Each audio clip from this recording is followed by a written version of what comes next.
We just published delidding and thermal testing results for Intel's i9-7900X, now being followed up with the same task for the i9-7980XE and i9-7960X.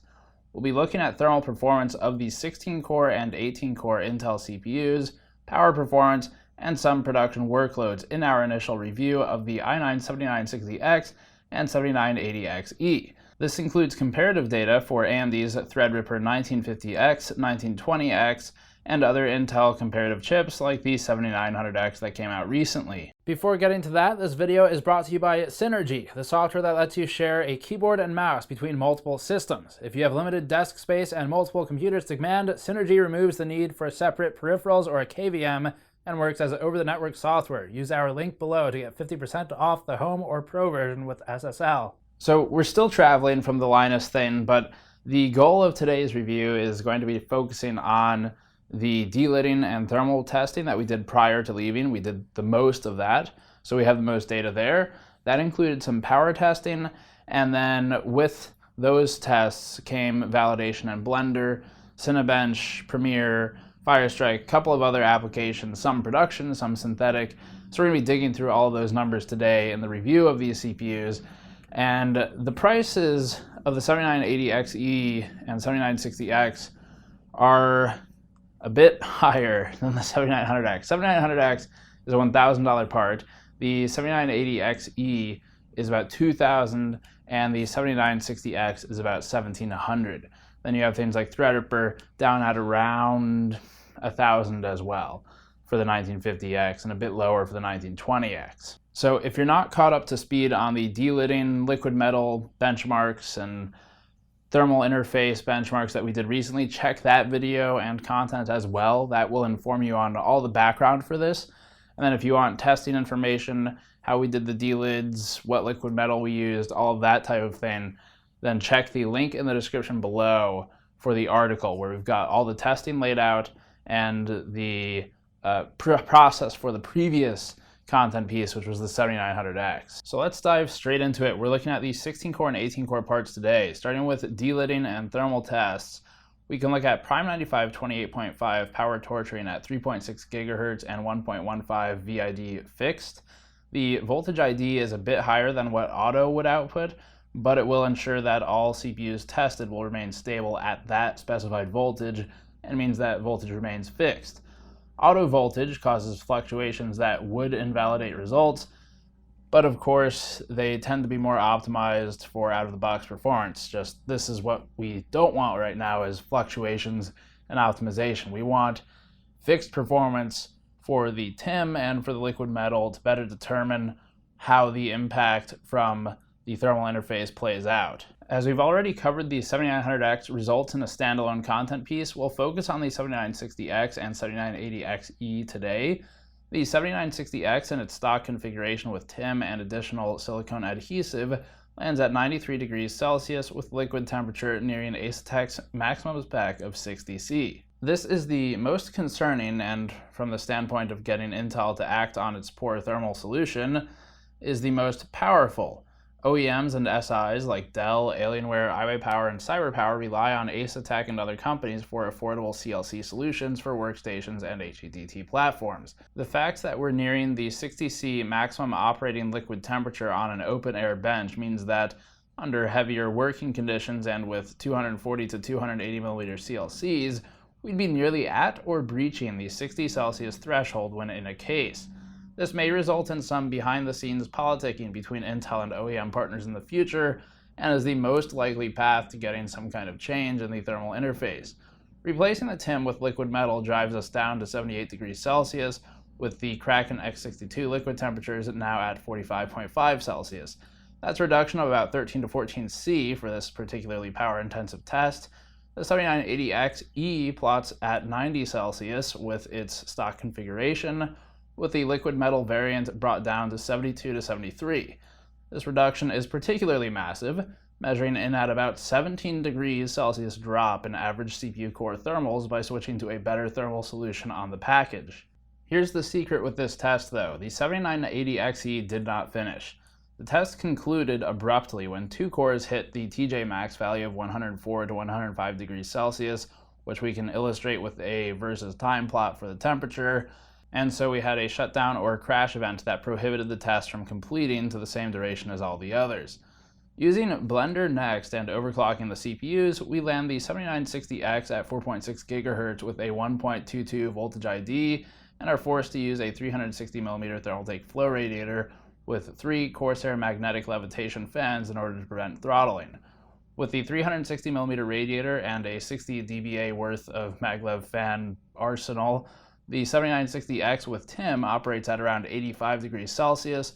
Liquid metal and the 280mm radiator, which uses much worse fans, mind you, even manages to outperform the TIM and 360mm radiator on the stock CPU.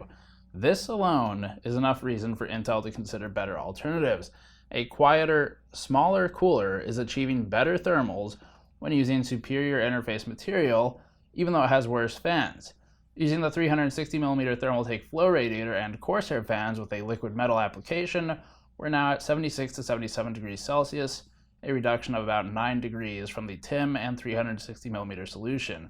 The 7980XE, meanwhile, operates at around 87 to 88 Celsius when using TIM, with the liquid metal version at 75C, a reduction of around 12 to 13 degrees Celsius. Power blends well with thermals, so we'll look at those next. Unless otherwise noted, all of our power tests thus far and into the next section are taken at the rails. We clamp the EPS 12-volt cables to get those numbers directly. And for our standardized blender test, we're measuring power consumption of 218 watts with the i9-7960X 16-core 32-thread CPU at stock settings, or 492 watts when overclocked to 4.6 GHz with a 1.22 voltage ID. That's 40 amps down the EPS 12-volt cables at that point. And we measured about 214 watts for the stock 7980XE within our usual variants of the 7960X, and also measured nearly 500 watts with the 4.5 GHz overclock. Now, of course, how worthwhile this trade-off is depends heavily on the actual performance improvement, and we'll get to that next. Comparatively, the AMD Threadripper 1950X CPU consumed about 144 watts in the same test. We saw the 1920X plot around the same, with a 145 watt throughput. Overclocking the 1950X landed it at 274 watts, though we only ever achieved a 4.0 GHz overclock in our initial testing, so it wasn't really worthwhile. Let's look at Blender performance results. Our 4K animation scene renders in 15 minutes on the AMD 1950X Threadripper 16-core CPU, in 22 minutes on our stock 7900X, or 18 when overclocked, and in 14 minutes on the 7960X. Let's focus on the 14-minute 7960X time and 15-minute 1950X time for now. The 1950X requires 144 watts of power during this render, with the 7960X requiring 218 watts. That's an increase of about 74 watts, or around a 50% increase in power, for about a 5.9% decrease in render time required, which is a good thing. You want that decrease. Although some studios might reasonably argue that the speed benefit outstrips the power requirement for those particular studios, as animators can get more done, we see this as increasingly difficult to argue when requiring 50% more power for gains in the single digits. Overclocking the 7960X gets it to 11.1 minutes, but we're now at around 490 watts of power consumption at this point. So that's a render time reduction of 23% versus the stock 7960X, which is absolutely impressive and worthy of high praise, just looking at how much headroom exists in these CPUs. But it's 23% time reduction at the cost of 125% more power. So the praise sort of evaporates at this point, sadly. This is very much a your mileage may vary area. Lower voltages can better stabilize these high frequencies with lower power consumption, but that comes down to chip quality, and we just couldn't achieve anything better than what we were getting here. Anyway, at 11.1 minutes, the 7960X is 27.5% faster than the 1950X, but draws 348 watts more power to do it. The 7980XE, meanwhile, completes the render in 13.3 minutes stock, or 10.1 minutes when overclocked, and these speeds make the 7960X far more desirable than the 7980XE in this task, given its price point and relatively equivalent blended performance. Again though, we must consider the 1950X. For folks not GPU accelerating their renders, or for anyone who has specific scenes that render better with CPUs, the 1950X here offers a better balance of power consumption and thermals in exchange for its still fast render times. They're not faster and they're not the fastest, but they're fast. And if you want the fastest, and you just don't care about anything else, including the cost of the CPU and the power consumption, which is factored into cost at some point, well, it looks like you've got a new fastest CPU to consider purchasing. It's just not as balanced a victory by Intel, but it is a victory. We have to give credit for tremendous overclocking headroom, but also must take some away by pointing out that the architecture's scaling inefficiency is showing as the clocks increase and as the voltage increases. Cinebench power consumption looks like this. During the multi-threaded test, the 7960X consumes about 249 watts stock and about 486 to 490 watts overclocked. The 7980XE consumes around 230 watts stock for this particular test, or around 444 watts overclocked. We ran this with a lower voltage, so it consumes less power, if you're wondering. Threadripper, meanwhile, consumes 151 watts stock for the 1950X. Core for core, that places the 7960X at 64% more power than the 1950X when both are stock. And as for how that translates to performance, here's a chart. The AMD Threadripper 1950X stock CPU achieves a score of 3170 CB marks multi-threaded and 165 single-threaded. The i9-7960X stock CPU achieves marginally better multi-threaded scores of 3190 points, but has a significant single-threaded lead at 194 points. This isn't a surprise at this point. This is what we've been seeing with Intel and AMD over the last, well, a long time now. For all intents and purposes, though, the 7960X is functionally equivalent in multi-threaded performance to the 1950X, with a less than 1% performance lead in this particular benchmark. This sub 1% gain is at the cost of an additional 100 watts down the EPS 12-volt rails, though to be fair, in Blender we saw greater gains than we're seeing in Cinebench, but the power consumption was still very high in those Blender tests, so not everything has changed. Overclocked to 4.6 gigahertz, the 7960X boosts its score over stock by 25%. 25%! Again, that's impressive and significant headroom for a gain out of an overclock that's achievable by an end user. In exchange, though, its power consumption is increased by about an additional 240 watts. So this 25% performance lead is equivalent to the gain over the 1950X, as it scores similarly as the stock 7960X. The 7980XE hits 3388 points multi-threaded, leading the stock 7960X by 6.2%. Not hugely worthwhile for the extra money for most users, but again, for those studios where the only thing that matters is being done first and fastest or whatever, and freeing up animator time for other things, well, maybe it matters. But that's not really our core audience, so hard to say. When overclocked to 4.5 gigahertz, the 7980XE manages 4398 points, which is again impressive, but it's also drawing a lot of power just like we've seen with the other tests. Just quickly, here's a look at power consumption during the single-threaded workload. Intel's lead is in the range of 17% in single-threaded scoring for Cinebench, with power consumption at around 70 watts stock, so a bit more than the 1950X, with a good bit more performance single-threaded, and that's a gain that Intel has had for a while now. Power consumption during 3D Mark's physics tests look something like this. The 1950X consumes about 100 watts when stock.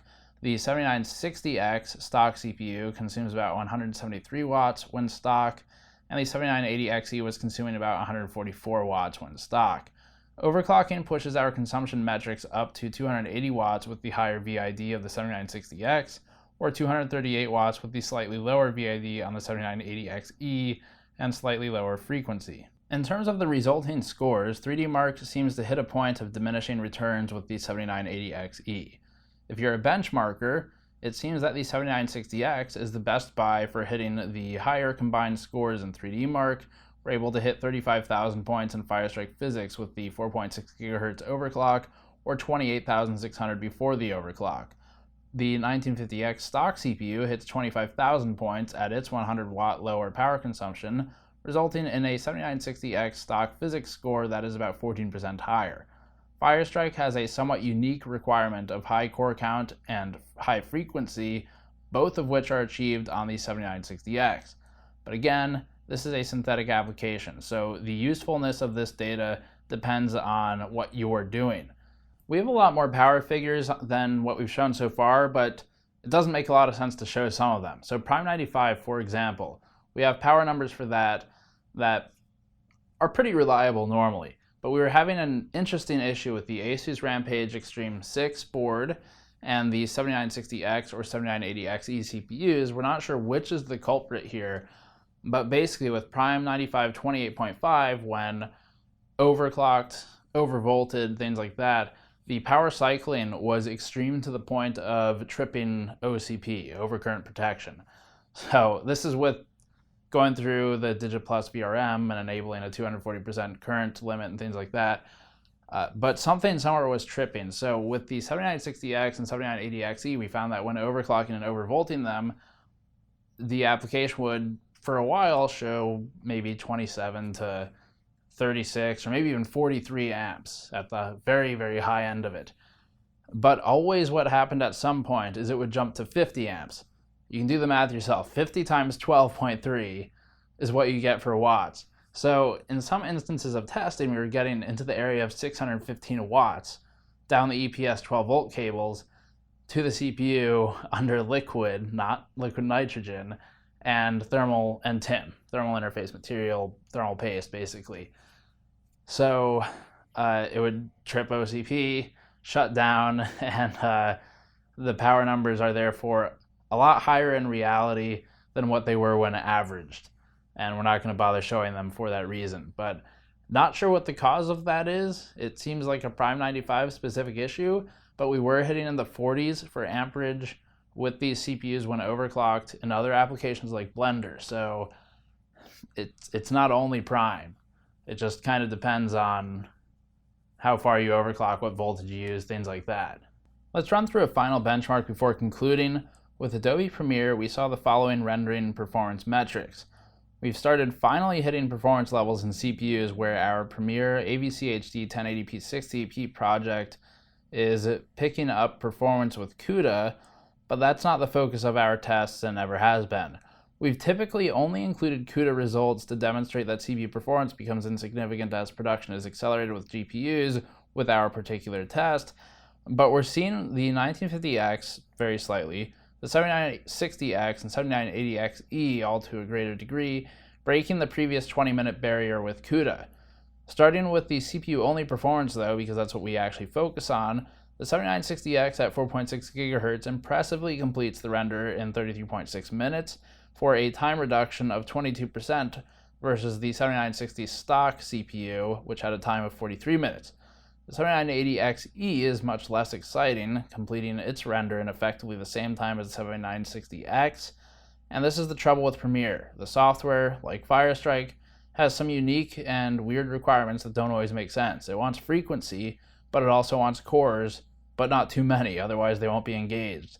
The 7960X makes far more sense for our single test project than the 7980XE does, looking at Premiere, but the 1950X also seems to be hitting the same wall at some point and slightly outperforms the 7960X stock. So it falls a bit behind, quite a bit behind when we start GPU accelerating with CUDA in this test, but it's hard to say how valuable that is outside of our test scenario. And as we've explained in the past, the problem with Premiere is it's very project sensitive. So these numbers really apply to our project. It's a 1080p AVC HD project.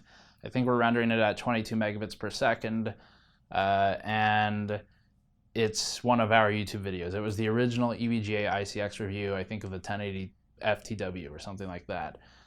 But I mean, you start throwing 4K projects at it with different codecs, or you start using different visual effects, or you apply scales and transforms or warps or things like that, the numbers get crazy, and it's just project sensitive, and it's very specific to single projects. So you take the numbers for what they're worth with our benchmark, and keep in mind that if you're not producing similar videos to what was used for the benchmark, then the numbers don't necessarily apply. Now, you'd hope that there's some sort of linear scaling across the board, but that's not always the case, particularly if you start introducing weird variables like CUDA and GPU acceleration.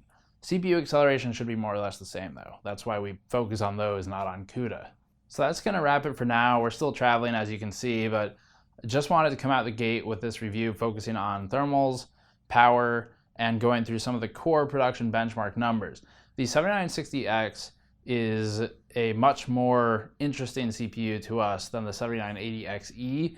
The 7980XE is one of those flagship Halo type people who want the best will buy it even though they don't necessarily need it.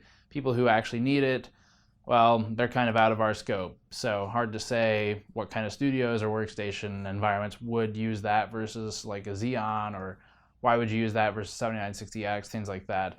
Maybe if overclocking is not permitted on those types of business class systems. But the 7960X is the better balance of the two, better balance financially, achieves great clocks if you can get it there with a better liquid cooler.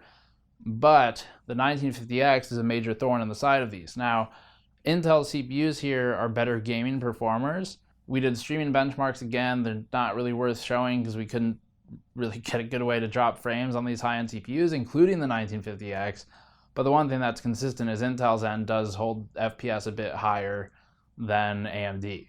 But we're getting into class of CPUs where you should absolutely not be buying them for gaming. Like, do not go out and buy these CPUs for gaming. The closest you get to that is maybe if you're someone like Buildzoid and you buy a 7960X for Firestrike benchmarking. That's like the only gaming adjacent scenario where it makes sense. But if you're doing production tasks, seriously consider the 1950X. It's cheaper. It consumes a hell of a lot less power. That's really the big thing here. It's not cost, because cost you can kind of justify the extra money if you're a professional and you look at it like, I can complete my tasks X% faster, that time is money, an extra $700 now is completely insignificant over the next year of time that I'm either cutting off from my employees' work or from my own work. But these Intel CPUs, the HEDT ones, aren't always faster than the 1950X, at least not in a significant way.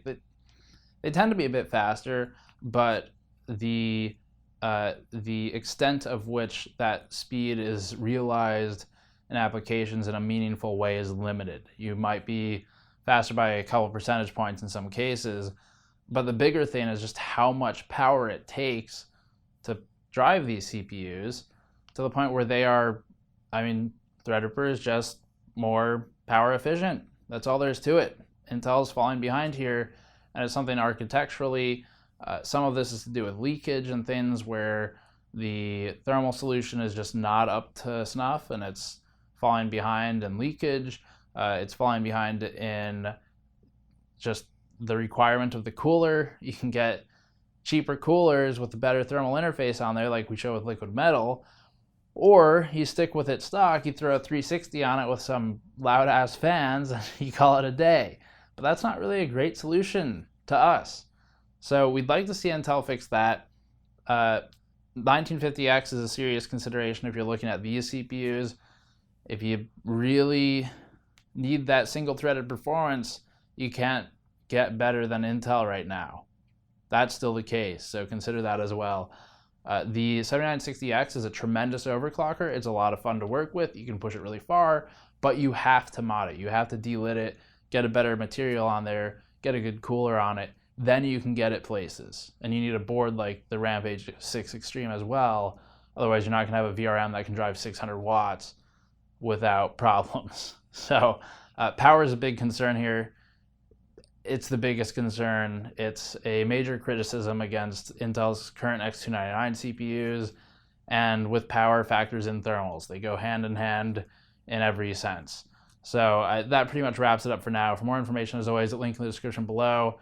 This is a scenario where Intel's done some good and some bad, but probably a little bit more bad on this one than good. So it's kind of hard to recommend these CPUs right now, but we'll see. We'll see if they do something for the next round. Or as we continue to explore them when we get back to home base, perhaps there are more use cases where it makes a lot more sense. But for the stuff we're showing today, hard to justify. They're great CPUs in terms of performance for raw throughput, but once you start looking at the things attached to that performance, power, thermals, money, the argument's not so good. So thank you for watching. As always, you can go to patreon.com/gamersnexus to help us out directly. It helps a lot. You can go to gamersnexus.squarespace.com or store.gamersnexus.net to pick up a shirt like this one. We just restocked all of them, and I'll be out of hotels soon. So that's... Oh, one more note. For those of you in the previous video who are concerned about me being sick or something, no, I'm recording in hotel rooms. I have to keep it down, so we're all good. But yeah, I'll see you all next time.